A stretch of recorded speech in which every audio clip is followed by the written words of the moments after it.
Hello, everybody. As Mr. Ridun already introduced me, I am Roman Kolesnyk, and I will first give a brief presentation about study life and studying and life in general in Netherlands.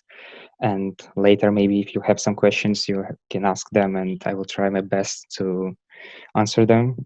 Yeah, So please that do not I wait hope that. for the end of the webinar. You can send your questions using the chat button, okay? Oh, yeah, like that. So yeah, then I will start with the presentation first. And yeah, first, some brief information about myself. I am a third year now, bachelor student in Econometrics and Operation Research. That's the name of the program. And at Erasmus University in Rotterdam, I graduated ISB in 2017, as was already said. And so my program is mainly focused on economics, mathematics, and statistics. So it's more of, I would say, like, yeah, technical calculation-wise program, but I will give some more information about it also later.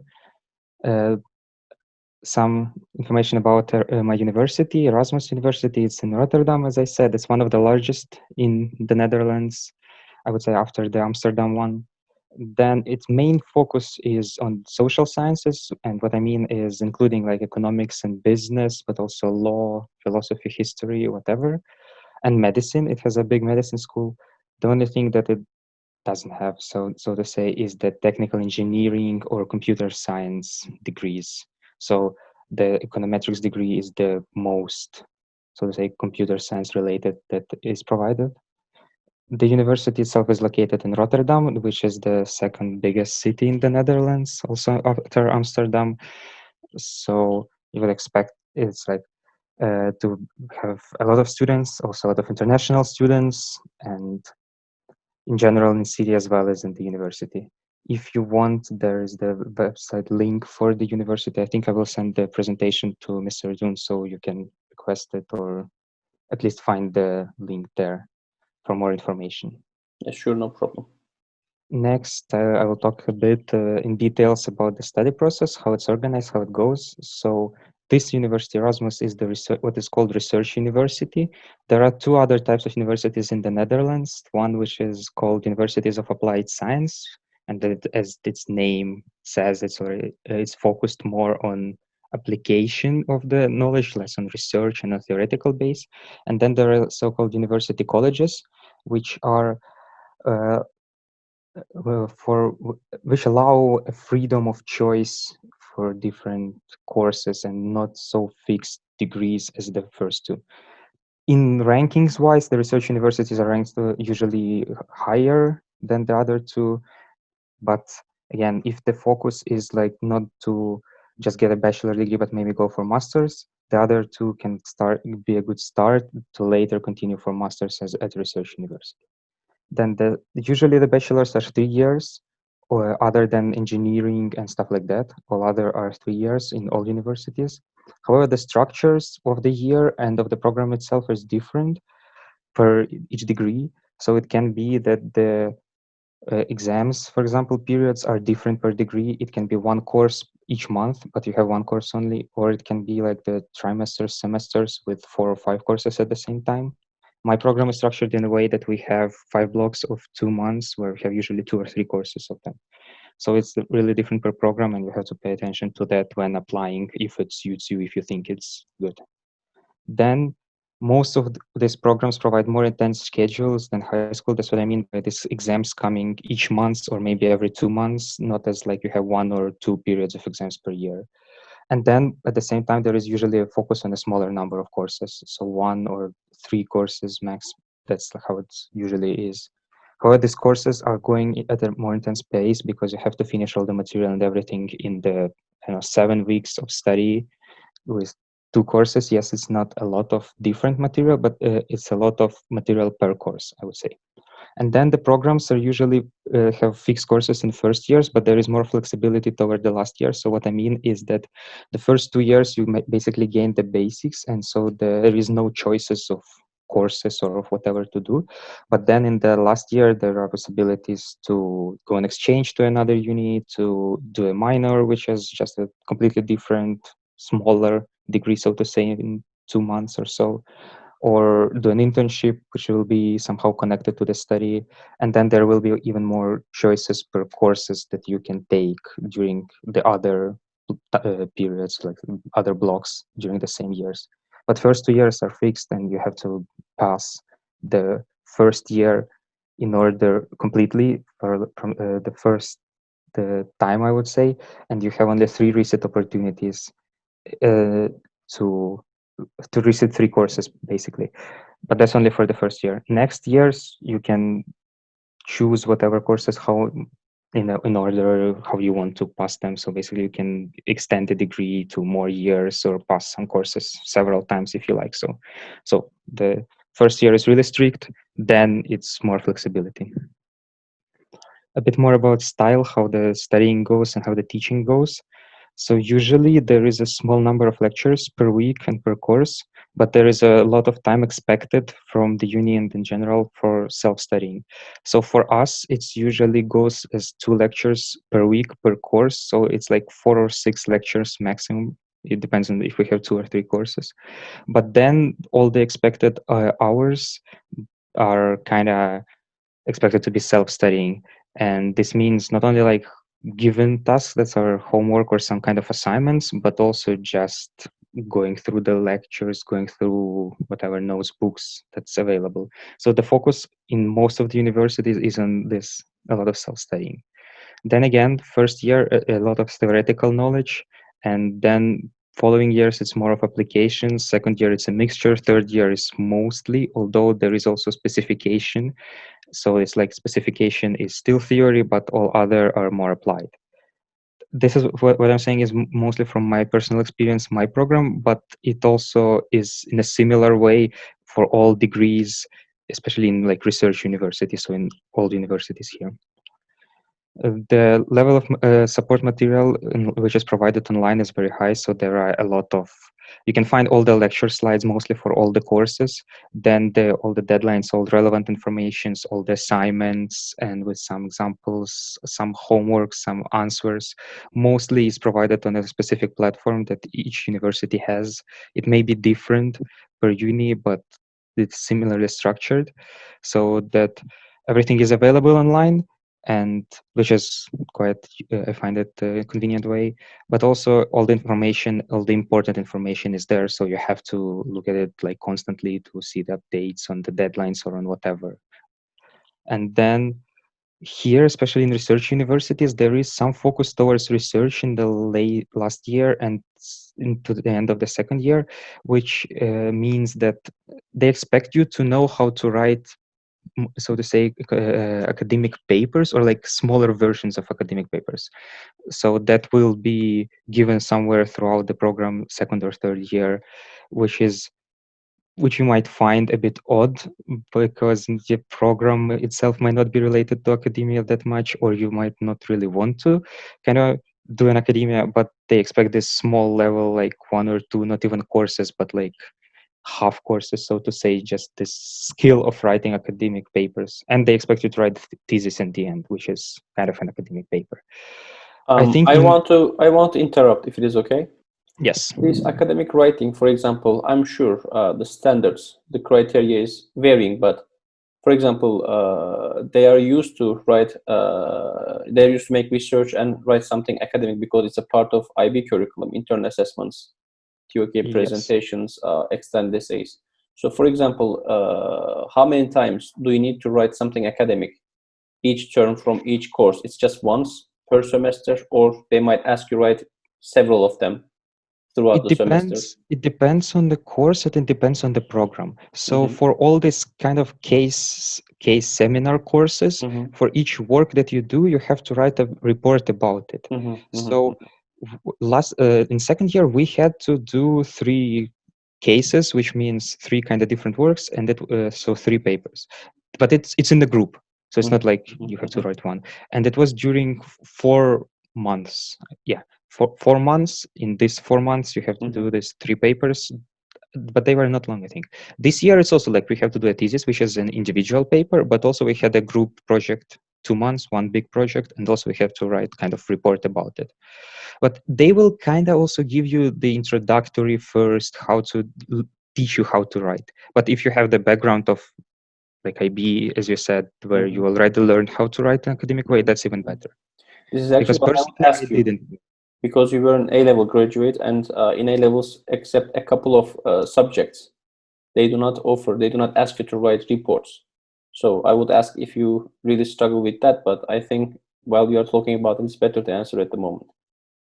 Yeah, I mean, it's really better if you have this kind of knowledge already when you go there and when you start writing. Because I'm not personally, I'm maybe the best writer, and if I learned it before, it would help me. I for sure it would help me. So I would say that, yeah, that the fact that you have this base already in writing will help a lot in this kind of research things in research universities.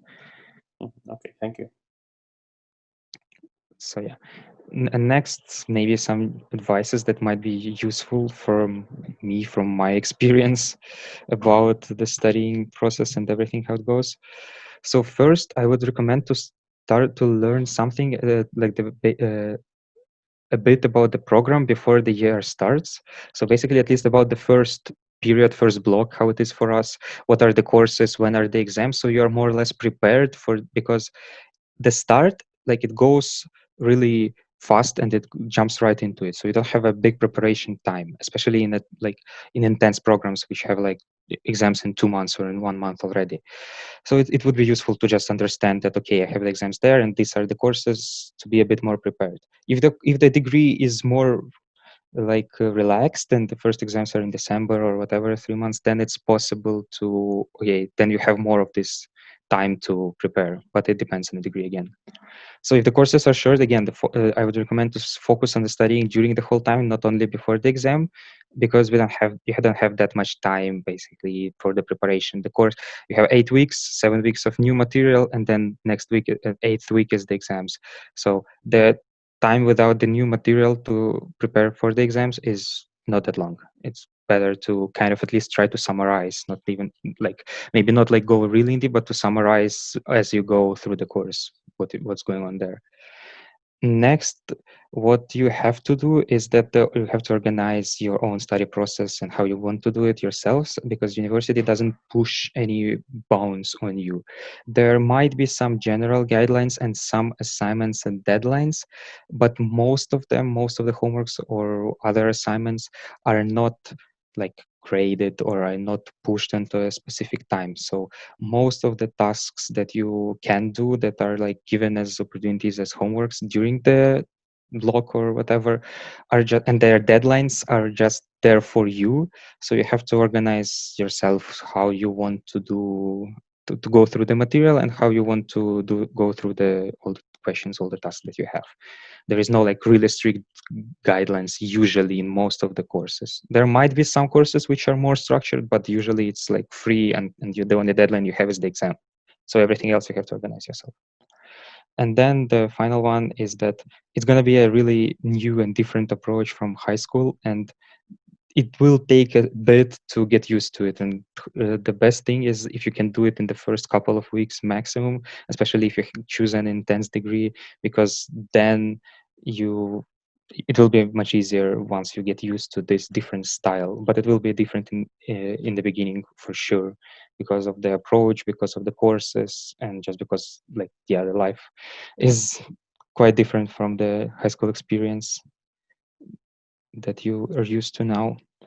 Next, I will talk more a bit less about the study and now more about housing, living, and maybe some other tips that are useful when you come here in the Netherlands if you choose to study here. So first, about accommodation. For the first year, it's pretty easy to organize one, to get a room or like in a student housing, because there are plenty of platforms. One of them is SSH, and that's how I got a room for first year for myself, where you can order like uh, register online and then get a room also online while you are still finishing your last year. So the deadline for getting these rooms is somewhere in May. I don't know exactly, but also on the website you can find all the information. And on the website of each university, they should also provide more companies that offer such accommodation. And then you have to register online, and then before the deadline you just apply for the room, and if it is available, and it should be available, you can get it through there. The only drawback is that it's only for 1 year, so after 1 year you have to find the room or whatever accommodation for yourself. But then you're already here, it's easier to do, you can start early, you can do it with your friends, so that will be easier to do.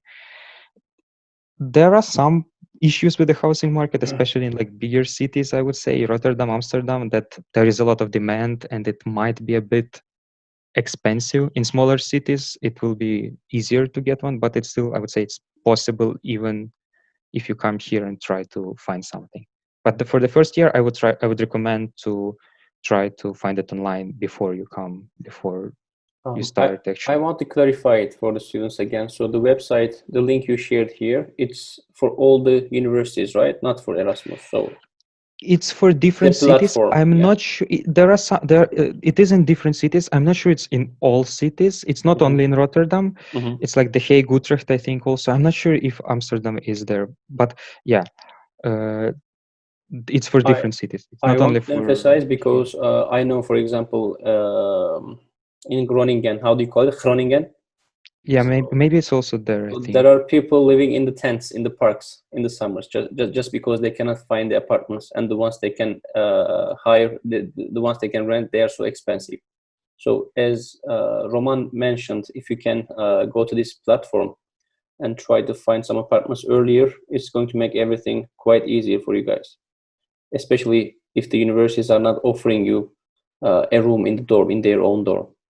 Okay. Yeah, usually universities don't have their like own dorms, but they have on their websites different companies that they are kind of partners or They help you whatever. to That find apartments. Yeah, yeah, yes, yeah, yeah. so even if this one, let's say SSH, maybe they don't have in Amsterdam, I'm not sure. But if you go on the website of Amsterdam University, there should be something about accommodation, and then they should provide some companies that they work with to get this type of Okay. kind of student accommodation. Okay. And so then, yeah, that's about the housing. And yeah, living expenses, of course, they differ per person. So it's hard for me to say like what to, but there is kind of this expected as calculated by IND, which is the immigration office, of expenses of around 1,000 euros. Maybe it's a bit more now because that was when I first applied here. So maybe like now it's like 1,200 or something like that, with all the prices a bit going up. But that's like only a general baseline maybe, but of course it differs per person and it's hard to calculate like one average or something that works for everybody. Now some more advices in general. So yeah, as I said, just be ready for the university experience, that it's going to be different from the high school, and try to get used to it really fast, but it goes as it goes. And if you're ready that it's different, that's already a plus. Then I would say that you have to better choose the program carefully to look what courses are there, what theory, what's the material is there, because like the names are, yeah, the name of the program might sound like nice and everything, but it might not show all the details that it provides. So it can be like they offer some mixed programs, they offer some degrees, like some are similar, some are different, and in different universities the degrees that sound the same might, or like similar, might offer some different courses, some different approaches. And that's why it also depends on like university you choose. And it would be like, you wouldn't be, so it's better if you choose, if you look at the courses, if you know what's coming, then you're just surprised once you start the degree. And then there are some additional activities that are provided by the universities, but by all the universities, and parallel to your studies. And yeah, they might be beneficial for CV or for the future, but and they're well provided, well organized. So there are different student organizations that you can join, either as like a member of a committee to organize something for students, or just join their activities that they provide to have different, I don't know, either fun events or like career events. And it's all well developed here in different cities, different universities.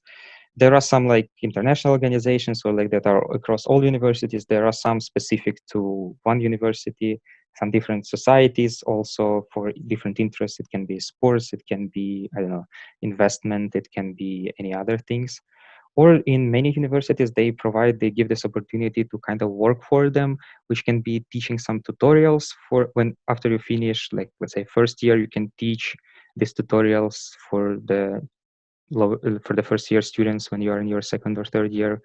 Or there are some other, you can do some research for the university or some other work, which might be also as an additional source of like income for you. But all these are beneficial in general, and for both experience and as a plus on a CV, which might be, yes, useful later when applying for a job. And then like just one like Dutch general advice, yeah, get ready for a lot of biking. It's a bike country, and it's like the best, most convenient and cheap way to get around the city, to get anywhere. And it's the Netherlands. The weather is not usually the best here, especially in the winter. So maybe you will have to bike in the not the best conditions. But yeah, once you come here in a couple of months, you will get used to it. That's just a thing to know in general about the country. And maybe yes, some final things which are more positive, because everything I was talking before was, yeah, kind of in a tense way. But that's just now to figure out something which is nice about the country, about the universities here. So it's a very welcoming country for foreigners. There is no problem with English in almost all cities, almost anywhere, in supermarkets, shops, I don't know, any other places. I would say almost every person knows English here, so it's not a problem that you don't have to learn a local language that much to even get, I don't know, internships and jobs. I think there are a lot of jobs offered in English also here. Then there is a big choice of bigger, smaller universities and cities, so you can find whatever you prefer more. Like Rotterdam or Amsterdam is more international, more of a big city, bigger universities. But then there are some nice universities like in Tilburg or Maastricht or Utrecht that are smaller cities and maybe smaller universities, but they're still good, higher in ranking, and they offer, yeah, they are in their specific field offer really good degrees. Then in most of the cities there are plenty of things to do for students, like the student life is really like available here, and at the same time, yeah, there are a lot of whatever activities that you want that you can find in the cities. It's easy to do so. And then finally, yeah, because the English is like so developed here for most people, there is a high variety of degrees in English in all universities. And so it's both bachelor, master's degrees. Almost all degrees that are given in Dutch have some kind of similar or the same degree in English. So there is no problem in finding a degree of your choice that you want in most of the universities. And therefore there are a lot of international students, so you don't find yourself when you come here like there are only Dutch people. You find yourself in a really international environment, and a lot of people who are at the same kind of position as you are, who just come to a new country at the same time. And it's easier to blend in together, to just get used to all this experience together, to find friends, and to start this new kind of period in your life when you have around people who are at the same stage and do the same. So yeah, that's it from me as a presentation. Thank you for your attention. And if you have any questions, just ask them, because maybe I didn't think about something that you want to know about Netherlands, universities, degrees, or whatever. Okay, thank you very much, Roman. There were some questions that you already answered in your presentation. There's a new question. What is the application process like? I'll inform you about that, guys, but it's quite simple. Using the platform called StudyLink, you are going to upload, you are going to make your selections there. The universities are going to be in touch with you. They are going to give you a student ID and a password for their own platforms. In general, they are using Osiris, right? Yes. Yeah. But yeah. For So us for in some Erasmus, it's universities, yeah, they are changing, but yeah, in general, they use Osiris, and we are going to upload all those materials together. Don't worry about that. I'm going to run many seminars, many assemblies all together. Don't worry about it. By the way, it says we have 10 minutes remain. I think it's quite enough. And is it easy to get a part-time job, or can we get one at all as students? Can we get yes, one? Okay. it is possible. So it depends like what kind of job you want, but it's all possible. So there are like first, okay, for us, what I know, you can get a job, even like a job in universities because they offer, but that's like if you just want, I don't know, work at as in like some kind of cafe, restaurant, whatever. There they only hire students, but then you can also get it on the side somewhere, and it's possible. Mm-hmm. It's really possible. And then even in the like later years, you can like third year or so, you can try to find what is called a part-time job, but in the field that you are studying. Like when you finish, let's say 2 years already, but maybe in the middle of the third year, then you can apply to kind of different companies for either internship. If you want, the internship can be full-time, but you can get like a part-time job where you work like 2-3 days a week, and then the other 2-3 days you can study. So it depends, both of these different, I don't know, approaches, but they all work and they're all possible. And I know that when I visited the alumni there, I think it was in Groningen, in your first year or second year, after you finish the years, I think the amount of time you can spend by working in part-time jobs, it's increasing because the employers can tell you that, look, you are a year one student. I know it sounds weird, but this is what I'm told. You cannot work more than 4 hours, for example. I think there are some limitations, but I'm sure it varies. It's not the same everywhere. Okay, I had some notes until there are new questions. You joined us in the beginning of year 12, am I right, Yeah. Roman? So you didn't have an IGCSE background, but you did a great job. But your background was actually quite ready for a kind of this kind of cultural diversity, yeah, as an international student. But what did you struggle with the most when you go to that university? Besides, I mean, longing, adapting new environment, what was the greatest challenge in the beginning? I mean, for us, the greatest challenge in this program is just the degree itself, I would say. But that's like, it was my choice. So yeah. Uh, Other than that, like, yeah, that was especially in the beginning, like you come there, and I wasn't that prepared, I would say, that it would be that intense and that kind of difficult from the first already block. So that was like the biggest challenge for me. I expected more of a challenge to be like, yeah, just living alone and having to organize everything, but that went okay. You get used to it, I would say, in the first weeks, and so it's fine. But then when you realize that, yeah, then you have to, but again, that depends on the degree, because I would say that in this university, the degree that I'm doing, the econometrics, is one of the most difficult ones. Yeah. So if you choose something easier, then the degree might not be that big of a problem in Actually, general. IB encourages all their students to improve their organizational skills. They have to meet the deadlines. It's changing their kind of philosophy, I also like the part you wrote there in your presentation about changing in the first one of the first things you're supposed to do is changing your approach, right? You cannot act like you're in high school Yeah. anymore.